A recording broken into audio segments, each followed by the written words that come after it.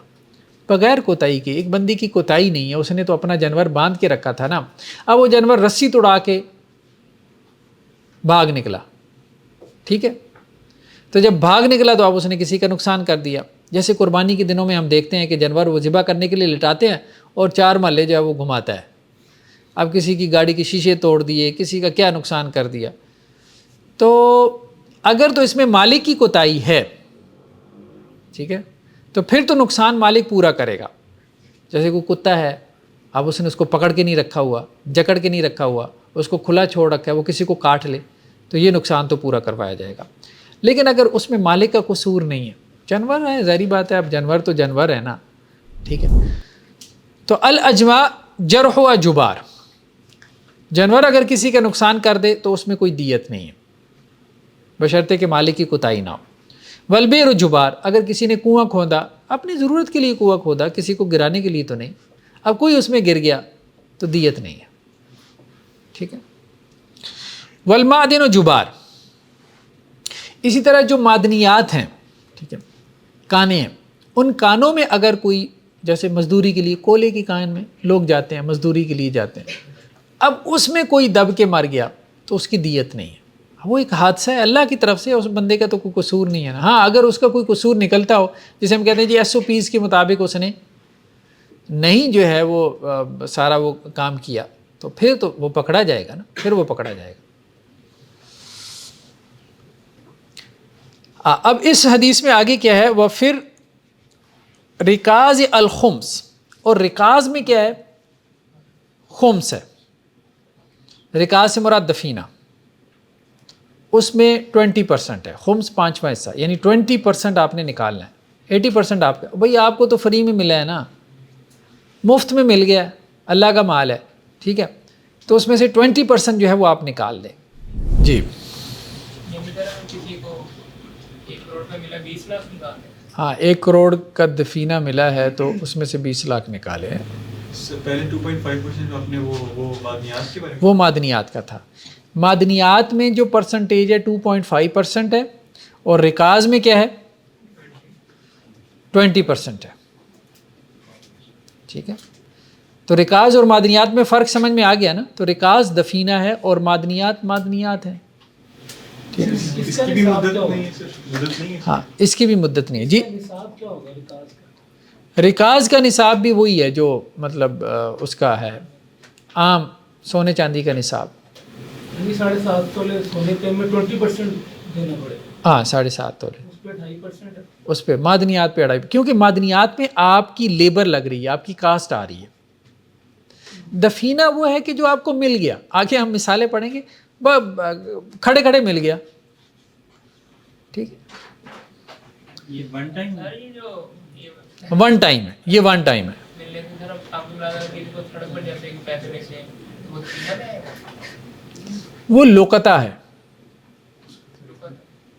گری پڑی چیز مل جانا. اس کا لاگو کرنا ہے. جی ہاں لوکتا کا حکم الگ ہے, گری پڑی چیز کا مل جانا, ٹھیک ہے. اس میں یہ ہے کہ 1 سال تک اعلان کرے, اس سے اچھا اٹھائے گا. اس سے اچھا اٹھائے نا, یہی بات ٹھیک ہے. ہاں لیکن ایک بات ہے, ایک بندہ آیا آپ سلم کے پاس اور کہنے لگا کہ جنگل میں بکری ہے, پتہ نہیں کس کی ہے. تو آپ سلم فرمایا لے لو, تو نہیں لے گا تو بھیڑیے کی ہے. تو اگر مال ضائع ہونے کا اندیشہ ہو تو پھر لے لیں, ٹھیک ہے. دوسری بات یہ ہے, نہیں دیکھیں اس میں اور چیز ہے نا, وہ تو جنگل کی بات ہو رہی ہے نا. یہاں پہ یہ ہے کہ عموماً کسی کی چیز گرتی ہے نا تو وہ اپنے الٹے پاؤں ڈھونڈتا ہوا وہاں پہ واپس آتا ہے, ٹھیک ہے. ایک امید ہوتی ہے, ٹھیک. تو اگر تو آپ نے اس لیے اٹھائی ہے کہ چلو کوئی اور اٹھائے گا تو اپنی جیب میں ڈال لے گا, میں کم از کم اعلان کروا دوں گا, تو وہ ایک علیحدہ بات ہے, اس نیت سے اٹھا لیں, کوئی حرج نہیں.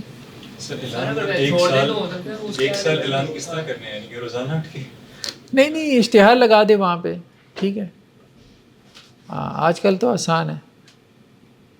سوشل میڈیا پہ چلیں جی بھارت. پچھلی بات سے اگر کوئی جانور نقصان کرتے ہیں تو اس کا کچھ کیلکولیشن ہے وہ کس طرح دینا ہوگا؟ ہاں کیلکولیٹ کریں گے، وہی ظاہری بات ہے کورٹ کیلکولیٹ کرے گی کہ کتنا اس نے نقصان کیا ہے، تو اس نقصان کے پورا دینا ہوگا۔ ہاں وہ اس کو پے کرنا پڑے گا۔ سر یہ بھی ذرا کمپلیٹ کرتے جائیں کہ وہ جو اشتہار وہاں پر پھر لگا کے چلا جائے، اٹھا کے لے جائے، اور اگر وہ اس سے کانٹیکٹ کر لیں تو ٹھیک ہے، سال تک ویٹ کریں۔ 1 سال تک ویٹ کرے، اس کے بعد وہ اس کی ہے، ٹھیک ہے۔ ایک سال سے پہلے استعمال نہیں کر سکتے؟ 1 سال سے پہلے اپنے پاس رکھے، ٹھیک ہے، اس کا مالک آ جائے تو مالک کو واپس کر دے نشانیاں پوچھ کے، حدیثوں میں تو یہی ہے۔ اگر نوٹ ہے تو ان کے نمبر ہوتے ہیں۔ نہیں ظاہری بات ہے، نوٹ کی نشانی ہوتی ہے، کوئی نہ کوئی پرانے نوٹ تھے، نئے نوٹ تھے، یہ تھا وہ تھا۔ جانور کی وجہ سے کوئی جانی اور مالی نقصان اس میں کیا؟ جی جانور کی وجہ سے کسی کا جانی نقصان ہو جاتا ہے؟ ہاں ظاہری بات ہے، کسی کا جانی نقصان بھی ہوا ہے نا، تو اگر اس کی کوتاہی شامل ہے، گھروں میں شیر پالے ہوئی ہیں، ٹھیک ہے، پر ٹھیک ہے پال رکھیں، آپ اس کو باہر گلی میں چھوڑ دے تو کسی کو مار دے تو آپ اس کی دیت تو دے گا وہ۔ قتل خطا کاؤنٹ ہوگا جب دیت دے رہا ہو؟ اگر جان بوجھ کے چھوڑا تو پھر تو قتل عامد ہوگا، ٹھیک ہے، تو پھر تو قصاص ہوگا۔ جی سر اگر کوئی ایسی چیز ہے جس کے 1 سال کا ویٹ نہیں کیا جا سکتا جو بھی ملی ہے، ہاں یعنی کوئی بھی چیز جو جس کے ضائع ہونے کا خدشہ ہے، ضائع ہونے کا خدشہ، ہاں پھر ٹھیک ہے، پھر اگر ضائع ہونے کا اندیشہ ہو تو پھر اس کو اپنے استعمال میں لے آئیں۔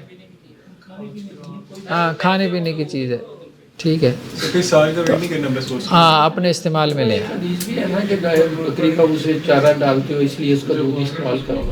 جی تو رکاز میں کس میں زکوٰۃ ہے، ٹھیک ہے، معدنیات میں تو ہم نے پڑھ لی نا چاروں ائمہ کی رائے، ٹھیک ہے، تو رکاز میں کس میں زکوٰۃ ہے؟ تو اس میں عام طور پہ فقہا کا موقف یہ ہے کہ جو مال ہو، سونا ہے، چاندی ہے، کچھ بھی نکلا ہے، پیتل کے برتن نکل آتے ہیں نیچے سے، ٹھیک ہے، تانبے کے برتن، ٹھیک ہے، ہمارے گھر سے بڑے برتن نکلے تھے، وہ پہلے ہندوؤں کے پاس تھا، تو ابا جی ہمیں بتاتے تھے، تو وہ دبا کے چھوڑ کے نیچے چلے گئے۔ تو برتن ہے، کوئی بھی ایسی چیز ہے تو اس کے اوپر جو ہے وہ زکوٰۃ ہے، اور یہ احناف کا اور حنابلہ کا موقف ہے۔ امام شافعی یہ کہتے ہیں کہ 2 چیزوں میں زکوٰۃ ہوگی رکاز کی صورت میں، سونا اور چاندی۔ سونا اور چاندی کے علاوہ اگر کوئی نکل آیا، دفینہ یا تانبا نکل آیا، تانبے کے برتن، پیتل کے برتن، تو اس میں کوئی زکوٰۃ نہیں ہے، امام شافعی یہ کہتے ہیں۔ باقی ائمہ کہتے ہیں کہ نہیں، جو بھی نکلے سب میں زکوٰۃ ہے، یہی بات بہتر معلوم ہوتی ہے، سب میں۔ سر امام شافعی اسی چیز کو لے رہے ہیں کہ جو سونے اور چاندی سے، ہاں سونے اور چاندی، یعنی کہ جو قرآن پاک کی جنرل آیت ہے کہ من الارض یا کہ زمین کے اندر سے جو ہے وہ باقی ان سے لے رہے ہیں قرآن پاک۔ سر ایک سوال ہے، جی یہ ہم لوگ ائمہ اربعہ کی رائے کو ہی کیوں پیمانہ بناتے ہیں؟ اور کسی کی ابھی ہمارے پاس آتی نہیں ہے نا۔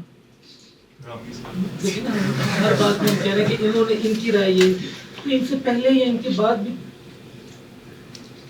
آپ کی رائے کو کیوں نہیں پیمانہ بنایا جا سکتا؟ اصل میں یہ وہی بات ہے نا کہ دیکھیں کسی بھی ڈسپلن میں کچھ لوگ معروف ہو جاتے ہیں، فیمس ہو جاتے ہیں، یا اتھارٹی شمار ہونا شروع ہو جاتے ہیں، ٹھیک ہے۔ یہ ایسی ہے کہ ہم کہیں بھئی سائیکالوجی میں اب مطلب یہ کیوں لکھا ہوتا ہے بھئی فرائڈ نے یہ کہا، یونگ نے یہ کہا، میں بھی تو چھوٹا موٹا سائیکالوجسٹ ہوں، ٹھیک ہے، یا لٹریچر میں ادب کی بات آتی ہے تو جی میر تقی میر کا شعر یہ ہے، غالب کا یہ ہے، علامہ اقبال کا یہ ہے، تو میرا بھی شعر کبھی کبھی سنا دیا کرو یار۔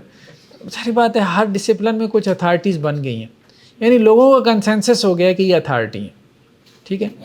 اب جب آپ اکنامکس میں جائیں گے تو ایڈم سمتھ کی بات ہوگی، ٹھیک ہے، فزکس میں جائیں گے تو نیوٹن کی بات ہوگی۔ اب بہت سارے ایسے ہوں گے جنہوں نے فزکس میں 4 پی ایچ ڈی کی ہوں گی، ان کو کوئی جانتا ہی نہیں ہے۔ نیوٹن کی بات بڑی اہمیت سے کوٹ کریں گے، آئنسٹائن کی۔ تو ہر ڈسپلن میں کچھ لوگوں کی کنٹریبیوشن ہے، اچھا ان کی کنٹریبیوشن کا جو سائز ہے نا، اس سائز کی وجہ سے ان کی امپورٹنس ہو گئی ہے، سگنیفیکنس بن گئی ہے کہ انہوں نے وہاں کنٹریبیوٹ کتنا کیا اس سبجیکٹ میں۔ تو وہ جو ان کو مقام ملا ہے وہ ان کی کنٹریبیوشن کی وجہ سے ملا، یعنی دوسروں کی کنٹریبیوشن اتنی نہیں تھی،